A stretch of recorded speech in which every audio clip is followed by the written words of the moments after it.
Nothing is free, বিনা খরচে কিছুই পাওয়া যায় না। If you want to be successful we have to pay the price, সাফল্য পেতে হলে মূল্য দিতে হয়। নাথিং ইজ ফ্রি, কোনো কিছুই সহজ নয়। Easy being have to think different, সব কিছু সহজ করতে চাইলে চিন্তাধারা পরিবর্তন করতে হবে। You have to do different, তোমাকে আলাদাভাবে কাজ করতে হবে।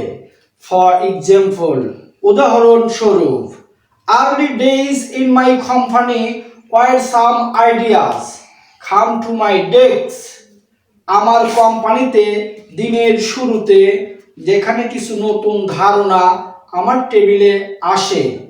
Jack, it's a great idea, Jack, এটা ভালো ধারণা। অ্যান্ড আই লুক এভরিবডি, এবং আমি সবার দিকে তাকাই।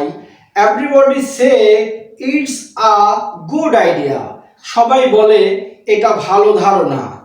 I normally throw into the rubbish, আমি সাধারণত এগুলোকে আবর্জনার মধ্যে ফেলে দেই। Because everybody said is good, কারণ সবাই বলে এটা ভালো ধারণা। All the other people things, অন্যরা সবাই আলাদা ভাবে।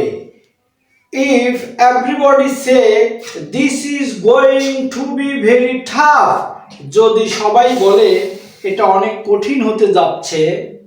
I am very interested in that question, আমি সেই প্রশ্নে খুবই আগ্রহী। And I pick up and say, এবং আমি সেটা তুলে নেই এবং বলি। How can we do in a different way, আমরা কিভাবে এটাকে আলাদাভাবে করতে পারি। This is to be unique, to be different, এটা হলো আলাদা হওয়ার কারণ, ভিন্ন হওয়ার কারণ।